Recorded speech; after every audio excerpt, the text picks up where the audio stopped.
नमो अर्हन्ताणम् नमो सिद्धाणं नमो आयरीयाणं नमो वज्रायाणं नमो लोये सवसामूढम्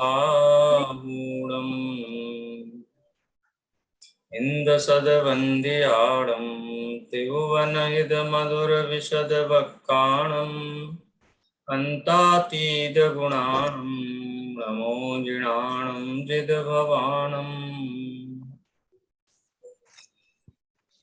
अष्टपावड़ ग्रंथ का सारांश, जिसकी हमारी चर्चा पिछली कक्षा में चल रही थी, चर्चा को आज आगे बढ़ाते हुए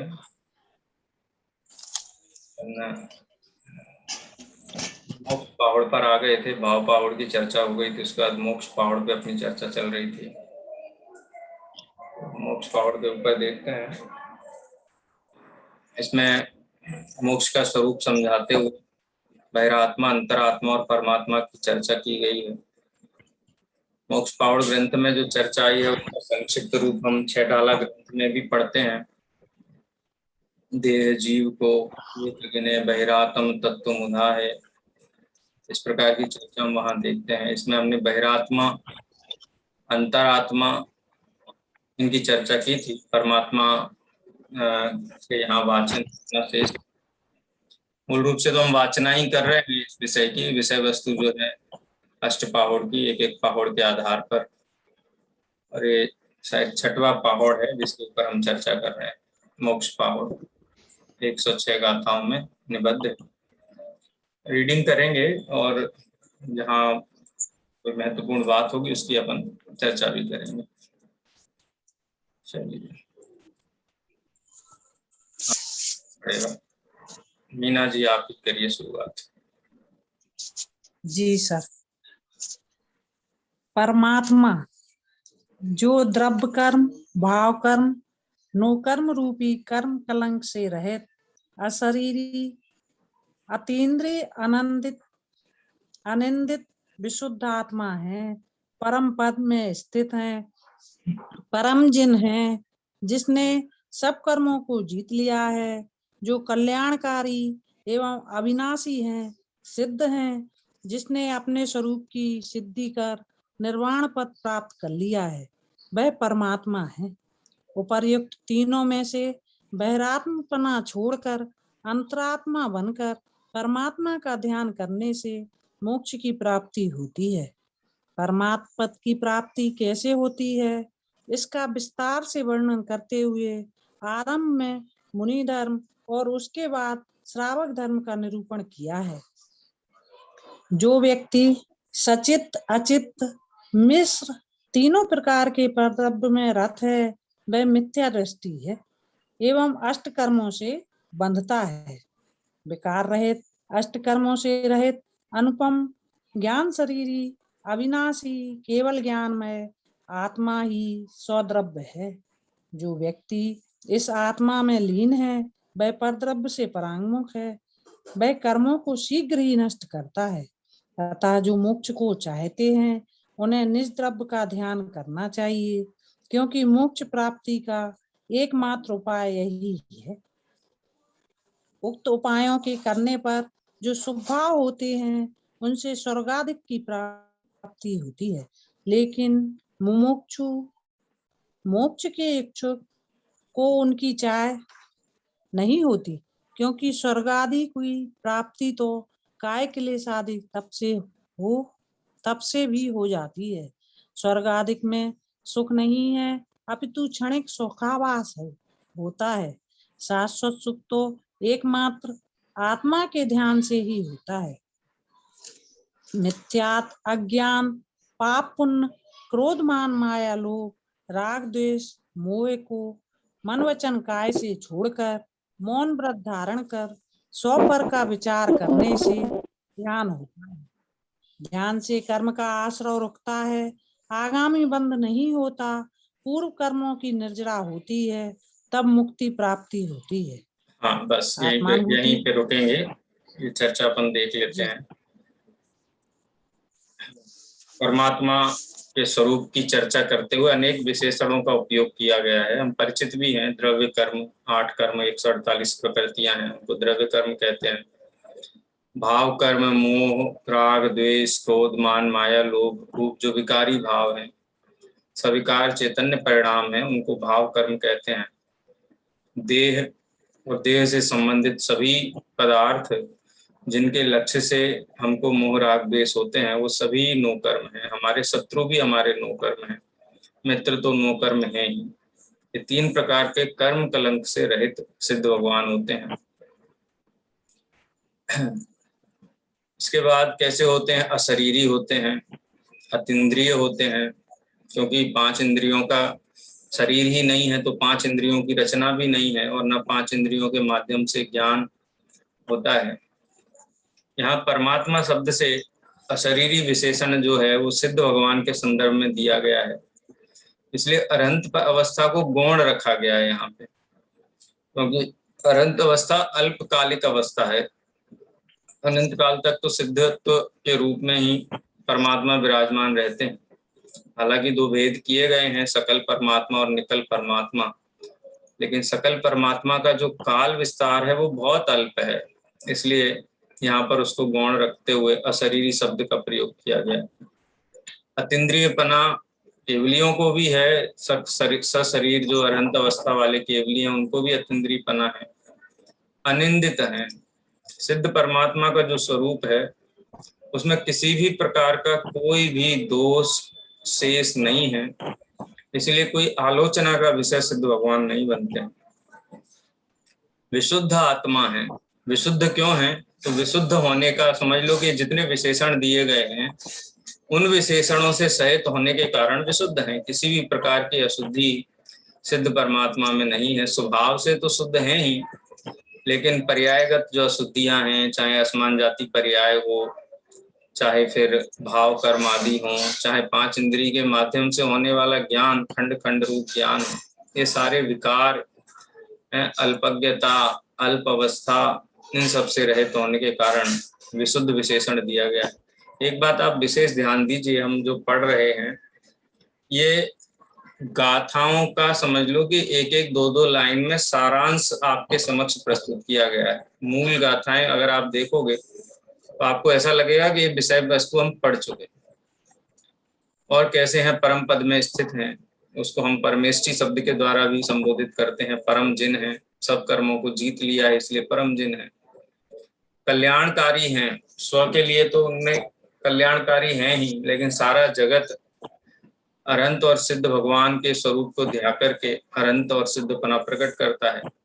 अविनाशी है, सिद्ध अवस्था जो प्रकट हुई है उसका कभी अभाव नहीं होता है। सिद्ध है, सिद्ध शब्द का अर्थ होता है जो साधने योग्य है, सो साध लिया गया है, जिनके द्वारा ऐसे आत्माओं को सिद्ध कहते हैं। अब कुछ भी सिद्ध करने की आवश्यकता जिनको नहीं रह गई है। सर्व जो साधने योग्य है सब जिन्होंने साध लिया है और अपने स्वरूप की सिद्धि कर निर्वाण पद प्राप्त कर लिया है, वह परमात्मा है। इससे पता चलता है कि सिद्ध भगवान की मुख्यता से चर्चा आई है। इसमें हेयोपादेयपना भी घटित किया है। बहिरात्मपना तो सर्वथा छोड़ने योग्य है।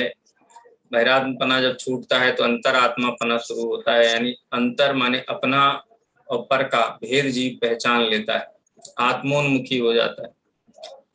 और अंतरात्मापने से ही जब पूर्णता की ओर जीव आगे बढ़ता जाता है तो अवश्य ही जो अंतरात्मा बना है वो परमात्मा पद को भी प्रकट कर लेता है। तो एक पूरी एक कड़ी है संसार अवस्था से मुक्त अवस्था की, अंतरात्मा। ये पद तो हैं, ये तो बहुत अच्छी बात है, पढ़ करके उनका स्वरूप पढ़ करके बहुत आनंद होता है, लेकिन ये पढ़ने के लिए नहीं है, ये अन्य का स्वरूप नहीं है। ऐसा परमात्मा पद प्रत्येक जीव प्रकट कर सकता है, ऐसी सामर्थ्य वाला है। उसकी विधि क्या है, उस विधि की चर्चा मुनि धर्म और श्रावक धर्म के रूप में मोक्ष पावड़ में की गई है। आप देखेंगे जब भी चरणानुयोग के ग्रंथों की चर्चा प्रारंभ होती है तो सबसे पहले सम्यक दर्शन, ज्ञान, चारित्र, आत्मा, परमात्मा का स्वरूप बताया जाता है। उसके बाद मुनि धर्म का उपदेश दिया जाता है और तत्पश्चात श्रावक धर्म का उपदेश दिया जाता है। यदि श्रावक धर्म की मुख्यता का ग्रंथ है तो संक्षेप में मुनि धर्म का उपदेश दिया जाता है, और यदि श्रमण धर्म की अपेक्षा से, मुनि धर्म की अपेक्षा से ग्रंथ है तो अंत में संक्षेप में श्रावक धर्म का परिचय दिया जाता है। क्योंकि जिनवाणी माँ के पास हर जीव के लिए उपदेश है। जो मुनि नहीं बन सकता है उसके लिए उपदेश ही नहीं है, ऐसा जिनवाणी में नहीं है। तो इस क्रम में ग्रंथ में ये चर्चा आगे आती है। अब ये आप जो पैराग्राफ देख रहे हैं 2 लाइन का, जो व्यक्ति सचित्त अचित्त मिश्र तीनों प्रकार के परद्रव्य में रत है वह मिथ्या दृष्टि है एवं अष्टकर्मों से बंधता है। ये पंक्ति पढ़ के ये मोक्ष पावड़ की भी एक गाथा है, और ऐसी ही गाथा हम समय सार में भी पढ़ते हैं। कथम अप्रतिबुद्धो इति चेत, जीव अज्ञानी क्यों है, उसकी क्या पहचान है, कैसे पहचाना जाए। तो आप जो 19, 20, 21, 22 जो गाथाएं आप देखते हैं वो बिल्कुल उसकी परछाई आप यहाँ देख रहे हो, आपको स्मरण हो जाता होगा। अलका जी ध्यान है? हम एदम एदमहम वाली जो गाथाएं हैं वही यहाँ बात यहाँ पर इस गाथा के माध्यम से आई है। जी सर। उसके बाद आत्मा का स्वरूप कैसा है। अभी ऊपर तो परमात्मा की बात की, तो पर्यायों की बात थी, लेकिन अपना द्रव्य कैसा है, स्वभाव से कैसा है, उसकी चर्चा भी वहां पर बताई है। जीव अज्ञानी क्यों है, क्योंकि पर द्रव्य में रत है। स्वद्रव्य कैसा है, जिसको वो नहीं जानता है, तो उसके विशेषण दिए, विकार रहित है, अष्टकर्मों से रहित है। कौन? मैं, वर्तमान में। ये वर्तमान जीव की बात हो रही है, भविष्य में होगा उसकी बात नहीं है। विकार रहित हूँ, अष्टकर्मों से रहित हूँ, अनुपम हूँ, ज्ञान शरीरी हूँ, अविनाशी हूँ, केवल ज्ञान में आत्मा ही स्वद्रव्य है। और ऐसे स्वद्रव्य को जो जानता है, उसमें रत है, उसका परद्रव्य से लक्ष्य छूट जाता है। और परद्रव्य से लक्ष्य छूटने के कारण परद्रव्य के लक्ष्य से मोह राग द्वेष नहीं होते हैं, क्रोध आदि कसाएं नहीं होती हैं, कोई सताता है, कोई प्रशंसा करता है, उधर लक्ष्य नहीं जाता जीव का, उसमें आकर्षण नहीं होता है। इसके कारण जो कर्माण वर्गणा है वो भी कहना चाहिए बंधन रूप प्राप्त नहीं होती है।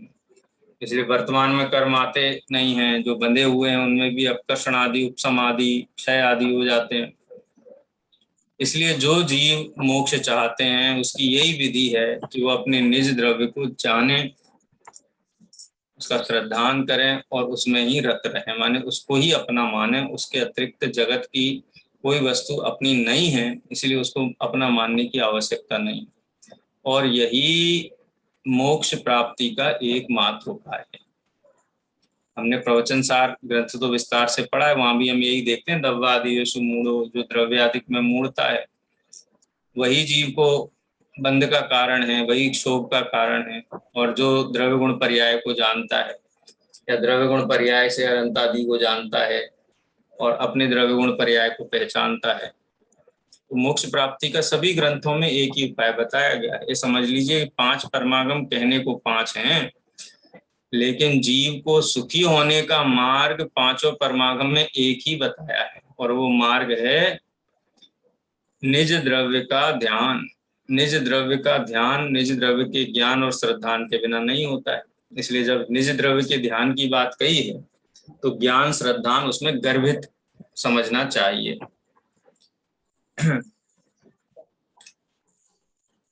और मोक्ष मार्ग में जो बढ़ता हुआ जीव है, यानी स्वद्रव्य के का साधक जो जीव है, उसको भूमि का अनुसार शुभ भाव भी होते हैं। उन शुभ भावों से मोक्ष आदि की प्राप्ति तो नहीं होती है, लेकिन स्वर्ग आदि मिलते हैं। तो ऐसा नहीं कि स्वर्गों में संशय नहीं, निश्चय शिवपुर जाए, तो ये जीव ऐसा विचार करे कि अरे मुझे तो स्वर्ग आदि मिलेंगे और मोक्ष भी मिलेगा, है विन विन सिचुएशन है। तो स्वर्ग आदि की बिल्कुल भी रंच मात्र भी वांछा नहीं है, क्योंकि स्वर्ग आदि की वांछा, पर्याय की वांछा, चारों गतियों में किसी भी गति की उत्कृष्ट से उत्कृष्ट पद की वांछा भी मिथ्यात्व की जनक है। क्षोभसम सम्यक दृष्टि जीव को निदान होने पर वो मिथ्यात्व हो जाता है। इसलिए स्वर्ग आदि की चाह नहीं है। ये तो भोले भाले जीवों को, पाप में फंसे हुए जीवों को प्रेरित करने के लिए शास्त्र में ऐसी बात कहीं कहीं कही गई है कि भाई तुम मोक्ष मार्ग का सेवन करोगे तो वह स्वर्ग आदि की प्राप्ति भी सहज होगी। तो जिसको स्वर्ग आदि के सुख की कामना है तो कम से कम वो ये बात सुनेगा, समझेगा और आगे बढ़ेगा। लेकिन ज्ञानी जीवों के लिए तो किसी भी प्रकार की पर्याय की इच्छा होती ही नहीं है। यहाँ तक कि मोक्ष की भी चाह नहीं होती उनको, तो एकमात्र स्वभाव की चाह है। चाह क्या कहें, स्वभाव में अहम बुद्धि है, परिपूर्ण स्वभाव में। इसके अतिरिक्त कोई कामना वांछा उनको होती नहीं। और स्वर्ग आदि की बात करें तो सम्यक्त के बिना, मोक्ष मार्ग में आरूढ़ हुए बिना भी स्वर्ग आदि की प्राप्ति हो जाती है। नौवे ग्रहवेक में जाने वाले मिथ्या दृष्टि मुनि मोक्ष मार्गस्थ नहीं है, क्योंकि सम्यक दर्शन प्रकट नहीं हुआ है, लेकिन स्वर्ग आदि तो प्रकट कर ही लेते हैं। अरे नग्न दिगंबर वेशधारी की क्या बात करें, जो अन्य मतावलंबी हैं, पंचाग्नि तप आदि तपते हैं, वो भी स्वर्ग आदि की प्राप्ति कर लेते, भवनवासी आदि में चले जाते हैं। अरे ऊपर भी स्वर्गों में चले जाते हैं। मिथ्या दृष्टि अन्यमति भी कल्पवासियों में भी जाके उत्पन्न हो जाते हैं। इसलिए मोक्ष के साधक जीवों को स्वर्ग आदि के सुख की किंचित मात्र भी वांछा नहीं होती। वांछा इसलिए नहीं होती है क्योंकि स्वरूप जानते हैं ना। सोना और पीतल की दुकान पे पीतल की वांछा कैसे होगी? पीतल के लिए कौन 50,000 रुपए तोला चुकाएगा? कोई नहीं चुकाएगा। तो ऐसे ही मोक्ष मार्गस्थ जीव हैं, वो ये क्षणिक पद हैं स्वर्ग आदि, जिनमें सुख है ही नहीं। विषय चाह दावानल दयो, स्वरूप को पहचानते हैं इसलिए आकर्षित नहीं है। ऐसा नहीं है कि अपनी इच्छा को दबा लेते हैं कि भाई स्वर्ग आदि जाएंगे तो फिर मोक्ष से चूक जाएंगे, इसलिए मोक्ष जाना है तो स्वर्ग आदि की बात में गौण रखो। ऐसी बात नहीं है। उसके स्वरूप को पहचान, तो दुख रूप अवस्था है, और दुख रूप अवस्था को कौन चाहेगा भला? जिसने निर्णय नहीं किया है वो ही चाहेगा। पतंगा अग्नि की जो शिखा है उसके ऊपर आकर्षित होता है, क्योंकि उसको विवेक नहीं है, निर्णय नहीं है। अग्नि जलाएगी। ऐसे ही 5 इंद्रिय के विषय ये दाह उत्पन्न करने वाले, जलाने वाले हैं, ऐसा निर्णय ज्ञानियों को हुआ है। इसलिए स्वर्ग आदि के सुख की वांछा उनको होती ही नहीं है, स्वभाव से ही नहीं होती है। और यदि हो तो मोक्ष मार्ग ही नहीं रहते हैं, माने मिथ्या दृष्टि हो जाते, साधन में चले जाएंगे। सम्यक दृष्टि होने के बाद भी वांछा प्रकट हो जाए अंतर्मुख, सम्यक तो छूट जाएगा। इसलिए मिथ्यात्व का त्याग करें, अज्ञान का त्याग करें, पाप पुण्य के भेद की जो दृष्टि है वो छोड़ करके दोनों को ही कर्म माने। क्रोध मान माया लोभ राग द्वेष मोह है, इन सभी को के स्वरूप को जान करके निर्णय करके इनको छोड़ें। तो इन सबके को छोड़ करके मन वचन काय की एकाग्रता सहित जब जीव स्थिर होता है, ज्ञान में कुछ भी झलकता रहे, किसी में इष्ट अनिष्ट बुद्धि नहीं होती है, तो ध्यान होता है। तो ध्यान के काल में मोक्ष मार्ग सधता है, आश्रव रुकता है, निर्जरा होती है और जीव अल्पकाल में मुक्ति की प्राप्ति कर लेता है। ये पूरी विधि बता दी यहाँ पर। अब जो मुनि धर्म और श्रावक धर्म है उसके संबंध में संक्षिप्त चर्चा है, वो भी अपन पढ़ते हैं। पढ़िए हेमलता जी।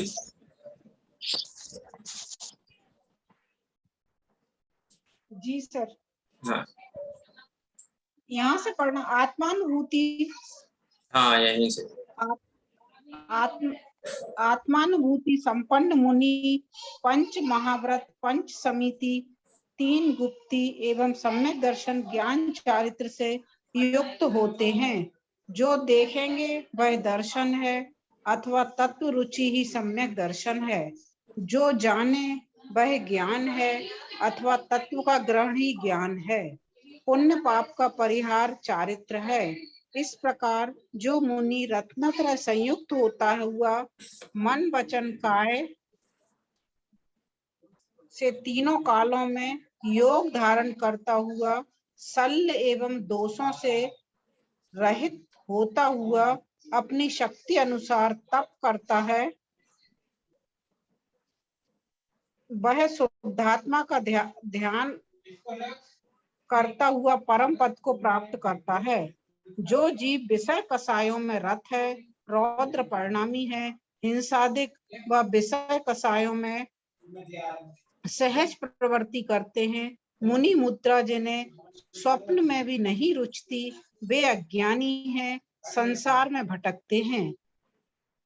परद्रव्य में राग देश करता हुआ अज्ञानी तीव्र तप के द्वारा अनेक भवों का नाश करता है। ज्ञानी अंतर मुहूर्त में ही नहीं, अनेक भवों में जितने कर्मों का नाश करता है, ज्ञानी अंतर मुहूर्त में ही उनका क्षय करता है, कर देता है। राग कैसा भी क्यों ना हो, बंध का ही कारण है। अतः भगवान के प्रति भी किया हुआ राग भी बंध के कारण है, मुक्ति का नहीं है। स्वभाव आत्म स्वभाव के विपरीत होने के कारण राग है बंध का ही कारण है। केवल क्रिया मात्र से या केवल ज्ञान मात्र से, केवल भेष मात्र से सिद्धि नहीं होती, अपुति जब ज्ञान चारित्रमय हो, तप दर्शनमय हो, तभी सिद्धि होती है।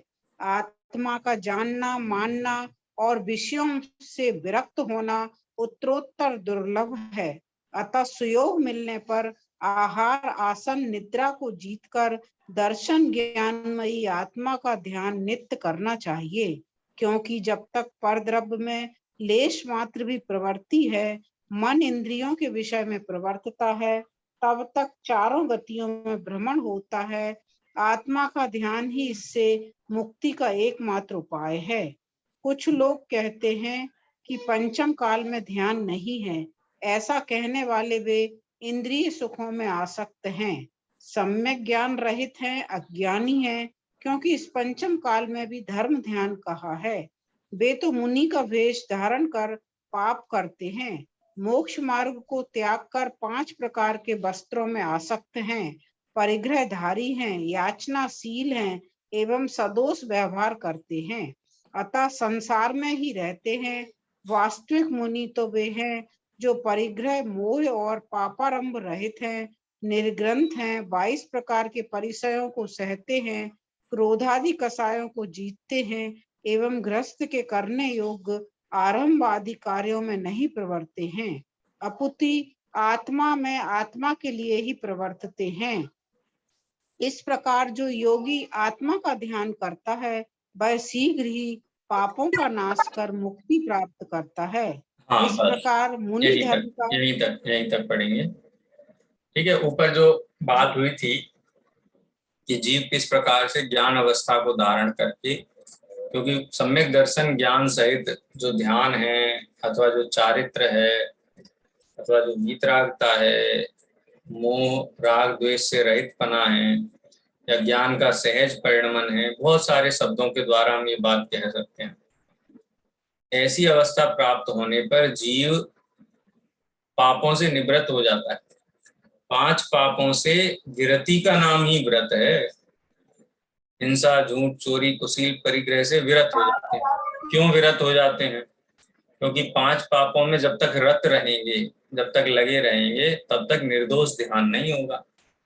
इसलिए पापों का त्याग कर देते हैं, और पापों के त्याग का नाम ही व्रत है। व्रत अलग से कोई धारण नहीं किया, बोले व्रत ग्रहण किया, अरे व्रत ग्रहण नहीं किए, 5 पापों का त्याग कर दिया।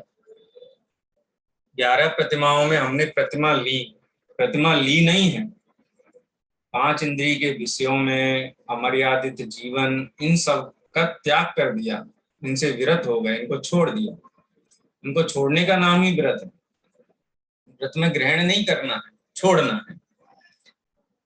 तो इसलिए अपने आत्मा की आराधना के लिए, मोक्ष मार्ग में प्रवर्तन के लिए जो भी चीजें डिस्टर्ब करती हैं, अड़चने पैदा करती हैं, चाहे वो 5 पापों की प्रवृत्ति हो या अमर्यादित आचरण हो, समितियों के द्वारा उसको नियंत्रित करते हैं।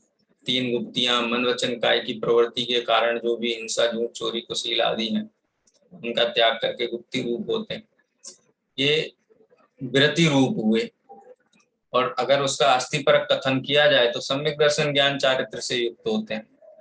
और भूमिका अनुसार जो शुभ भाव आता है वो तो पाप का त्याग किया है और शुद्ध आत्मा में लीनता नहीं है तो जो बीच का काल है पापों से विरति रूप, वो पंच महाव्रत, पंच समिति, तीन गुप्ति रूप कहने में आता है। शुभ भाव है, उससे बंध भी होता है, लेकिन उस शुभ भाव की आकांक्षा नहीं है, इच्छा नहीं है ना ख्याल में। पांच महाव्रत रूप शुभ भाव की वांछा कांक्षा नहीं है, शुद्धोपयोग की ही वांछा, लेकिन पांच पापों से विरक्ति हुई है और शुद्धोपयोग की लीनता नहीं है, तो बीच का जो अंतराल का काल है वो इन व्रतों का काल होता है। सामान्य परिभाषाएं भी दी। सम्यक दर्शन किसे कहते हैं? जो देखे, देखे माने जैसा वस्तु है वैसा उसको देखे, देखे माने उसको वैसा ही माने, ये इसको नाम है देखना। जैसा है वैसा माने, स्व है तो स्व माने, पर है तो पर माने। सुख दुख का कारण नहीं है तो सुख दुख का कारण ना देखे पर द्रव्य को, ये सम्यक दर्शन है। किसी भी द्रव्य को जगत में सुख का कारण या पर द्रव्य को दुख का कारण न देखना ही सम्यक दर्शन, और पर द्रव्य को सुख और दुख का कारण देखना ही मिथ्या दर्शन। ये परिभाषाएं एक ही तत्व की तरफ इशारा करती है, अनेक परिभाषाएं अनेक प्रकार से समझाई गई। सम्यक ज्ञान क्या है? जो तत्व का ग्रहण है वही सम्यक ज्ञान है। चारित्र क्या है? पर पदार्थों में इष्ट निष्ठ बुद्धि नहीं होना, सहज ज्ञान का परिणमन होना। अब इष्ट अनिष्ट बुद्धि माने कोई अच्छा है कोई बुरा है, पुण्य को अच्छा मानना, पाप को बुरा मानना, और उसी रूप भाव में प्रवर्तन करना। शुभ अशुभ, अशुभ के निषेध रूप और शुभ की प्रवृत्ति रूप, तो पुण्य पाप की प्रवृत्ति है, ये चारित्र नहीं है। पुण्य पाप का परिहार, पुण्य पाप में धर्म नहीं देखना ही चारित्र है। पुण्य पाप दोनों को छोड़ करके ज्ञान, सूर्य का प्रकाश माने सहज ज्ञान का परिणमन, यही चारित्र। ये परिभाषाएं यहाँ पर दी हैं तीनों सम्यक दर्शन ज्ञान चारित्र की। और इस प्रकार से 28 मूल गुण को धारण करते हुए मुनि भगवान तीनों प्रकार की शल्यों से रहित होते हैं, दोषों से रहित होते हैं। जैसे दोष तो अनेक बताए, राग द्वेषी मूल दोष हैं, इनसे रहित बना होता है। और शक्ति अनुसार तप करते हैं, शुद्धोपयोग की साधना में अनशन आदि प्रायश्चित आदि धारण करके तप को धारण करते हैं। और धीरे धीरे जो कर्म है, सत्ता में पड़े हुए कर्म हैं, वो आगामी बंध रूप नहीं होते हैं, धीरे धीरे निर्जरा होते हुए क्षय हो जाता है और जीव परम पद को प्राप्त करता है। और जो जीव पांच पाप को नहीं छोड़े हुए हैं वो धर्म और शुक्ल ध्यान में नहीं है, तो आर्त और रौद्र ध्यान में पांच पापों में प्रवृत्ति करते हैं, उनको संयम अच्छा ही नहीं लगता है। अज्ञानी जीव है ना, वो आत्म हित हित विराग ज्ञान ते लखे आपको कष्टदान, और जो आत्मा के अहित विषय कषाय वो उनको रुचते हैं, ये अज्ञानी जीवों का लक्षण। इसलिए अज्ञानी जीव परद्रव्य में राग द्वेष करता हुआ संसार में परिभ्रमण करता है। वो कितना भी तप क्यों नहीं करे, काम निर्जरा करके ग्रहव्य की क्यों नहीं प्रकट कर ले, तो भी वो कोई कार्यकारी नहीं है उसके लिए। सम्यक दर्शन ज्ञान के बिना करोड़ों वर्षों तक स्थिर हो जाए, मन वचन काय की प्रवृत्ति को रोक भी दे, तो भी कर्मों का उसको निर्जरा नहीं होती, अकाम निर्जरा होती।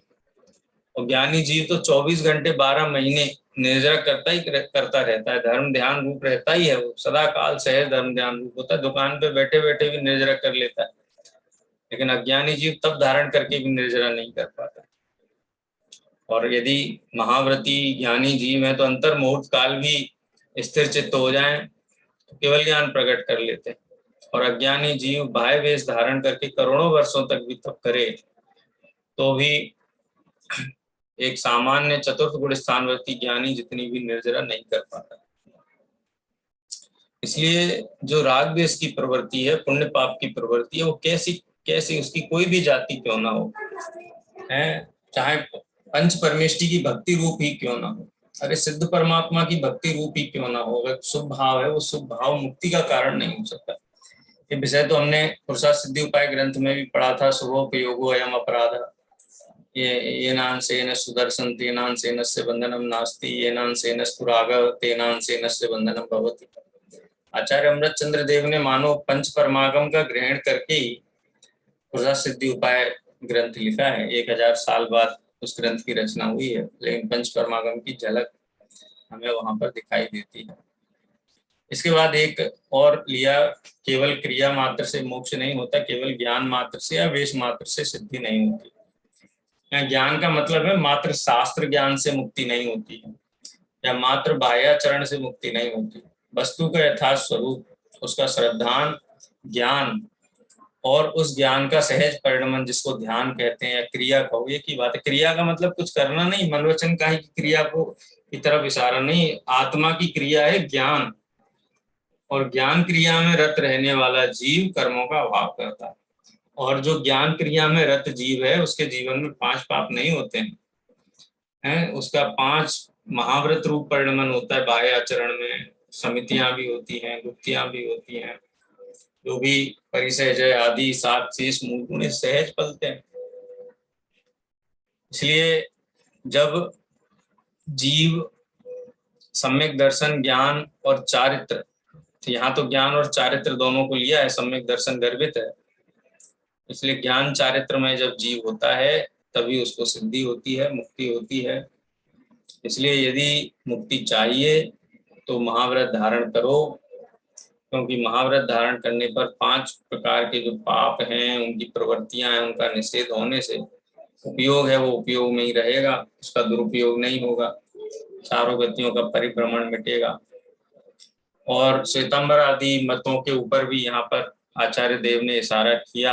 कई लोग कहते हैं पंचम काल है, नग्न दिगंबर पना संभव नहीं है, वस्त्र तो रखने ही पड़ेंगे, मुखपट्टी हो चाहे दो, चाहे वो ओढ़ने वाले वस्त्रों, 5 प्रकार के वस्त्रों में आसक्त श्वेतांबर आदि जो साधु होते हैं उनकी आलोचना की गई है, जो ये कहते हैं कि काल विकराल होने से धर्म ध्यान नहीं हो सकता है। इसलिए मुनि का स्वरूप भी कुछ मिनिमाइज करके, कुछ कंप्रोमाइज करके उसका स्वरूप अलग से डिफाइन कर दिया जाए तो आचार्य देव कहते हैं कि मुनि का स्वरूप तो वैसा का वैसा ही रहेगा, चाहे वो चौथा काल हो, चाहे 5वां काल हो, चाहे ऐरावत क्षेत्र हो, चाहे विदेह क्षेत्र हो, भरत क्षेत्र हो। जो व्रत और कहना चाहिए पंच परमेष्टि का स्वरूप है वो काल सापेक्ष नहीं, काल निरपेक्ष है। इसीलिए नग्न दिगंबर पना भी, बाह्य निर्ग्रंथ पना भी अंतरंग 3 कसाय चौकड़ी के अभाव वाले जीवों को होता है, सहज होता है। उसके बिना ये 3 कसाय चौकड़ी का अभाव हो गया हो और बाह्य में नग्न दिगंबर पना ना हो, ऐसी विपरीतता नहीं होती। इसलिए सहज ही आरंभादि कार्यों में जो निर्ग्रंथ मुनि हैं उनमें नहीं पढ़ते हैं, और जो भी दंश मशक नागन्य आदि परिसय हैं उनको सहज सहते हैं।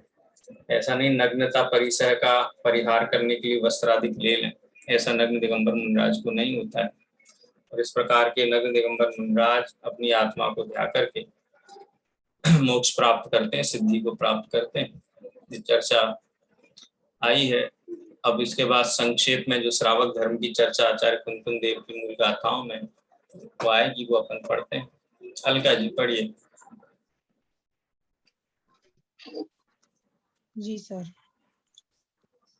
इस प्रकार मुनि धर्म का वर्णन करने के पश्चात श्रावक धर्म का वर्णन करते हुए आचार्य कहते हैं कि श्रावकों को पहले निरतिचार, निश्चल, सम्यक को ग्रहण करके उसका ध्यान करना चाहिए, क्योंकि जो दर्शन से शुद्ध है वही शुद्ध है। अतीत में जो सिद्ध हुए एवं अनागत काल में जो सिद्ध होंगे वे सम्यक्त्व के ही कारण हुए हैं और होंगे। जो हिंसा रहित धर्म, 18 दोष रहित देव, निर्ग्रंथ प्रवचन और गुरु में श्रद्धान करता है उसे सम्यक्त्व होता है। जो कुत्सित देव धर्म गुरु की लज्जा, गारव या भय से भी वंदना करता है वह मिथ्या दृष्टि है। संक्षेप में जो सच्चे देव द्वारा कहे गए धर्म का पालन करता है वह सम्यक दृष्टि है, और जो सच्चे धर्म का पालन नहीं करता वह मिथ्या दृष्टि है। मिथ्या दृष्टि जीव जन्म चरा मरण से युक्त दुखमय संसार में भ्रमण करता है। अतः मिथ्यात्व को छोड़कर सम्यक्त्व को ग्रहण करना चाहिए। जीव जब तक मिथ्यात्व को नहीं छोड़ता तब तक बाह्य में निर्ग्रंथ भी हो जाए, तपस्चरण करे, शास्त्रों का अध्ययन करे तो भी निष्फल ही है, क्योंकि आत्म स्वभाव के विपरीत है। जो साधु संसार, विषय भोग और परद्रव्यों से परांगमुख होकर हे उपादेय तत्वों का निश्चय कर निजात्म स्वभाव को उपादेय मानकर उसी का ध्यान करें, तो वह शीघ्र ही अतीन्द्रिय अविनाशी सुख को प्राप्त करता है। पंच परमेष्ठी भी आत्मा में ही रत हैं। सम्यक दर्शन, सम्यक ज्ञान और सम्यक चारित्र भी आत्मा की ही अवस्थाएं हैं, अतः एक आत्मा ही शरण है, क्योंकि इसी से परम पद की प्राप्ति होती है। श्रावक धर्म की अपेक्षा भी सम्यक दर्शन की भूमिका के बिना श्रावकों के व्रत भी नहीं होते हैं।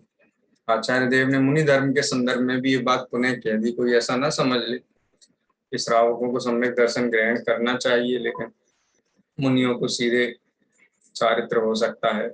इसलिए इन गाथाओं में सावधान किया है, सम्यक दर्शन हुए बिना मार्ग सत्य है, इस बात का निर्णय और श्रद्धान हुए बिना वो मार्ग सम्यक पने इस प्रकार से पाला जा सकता है।